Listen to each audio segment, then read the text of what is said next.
Well everyone, it's time for us to go and take a look at the Samsung Galaxy S10 Plus and see how this specific phone holds up in the middle part of 2023. Now, I've always liked the S10 Plus. I've always felt like this was a very good phone that Samsung made, and as of right now, it's still a good device for sure, but there are, it's not really getting software updates anymore, so that's why it's kind of a tough, phone to recommend to people. Starting off though with the body, it's still a very good body, not much has changed here. You still have that massive 6.4-inch dynamic AMOLED display, and it's a 1440p panel, and it's a very good looking panel as well. I've always said this for a long time, Samsung killed it with these displays, and especially back in 2019, they did a really good job with these types of devices, which was amazing. Now, it was still a hole punch display kind of in the top right corner, but it was a dual camera setup, which was interesting. I haven't seen many manufacturers do that since then, but it was still a pretty cool thing.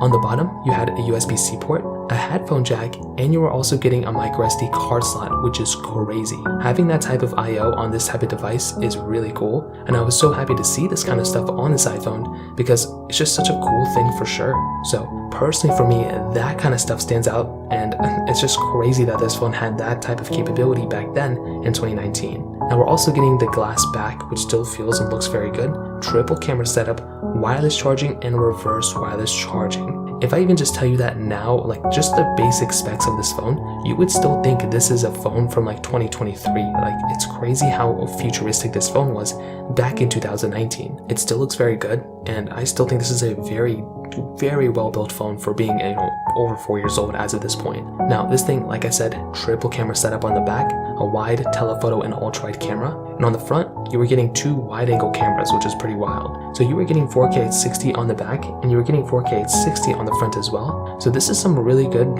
video resolutions you can film in. And personally for me, again, when you're getting a phone like this, it's still a phone that's going to be very capable when it comes down to the camera. Although this phone has some weird issues here and there, it is still a phone that I look at and I'm like, wow, this is actually a really good phone when it comes down to this kind of stuff. If you're trying to take like certain videos, if you're trying to take, things like this and that, you're going to be able to be in a really good situation, and that's something that I look at with this phone, and that's a really cool thing for sure. So in terms of the camera side, definitely gets a thumbs up for me. The one area of this phone that's a little iffy is probably with its, software and longevity. This phone is not really going to be getting any more software updates. So that's just kind of what happens when you're getting a phone like this. Samsung, they did increase the longevity a little bit, I think in 2020 or 2021, but again, even at that point, this thing is still kind of outdated. I think it stopped at Android 12, so take it as you will, but it's pretty much it ended on it in Android 12. It hasn't gotten any more updates since then. So that is kind of one of the issues that I kind of got with this phone, but beyond that, it's really not even that big of a deal, and it's just kind of one of those things that happens.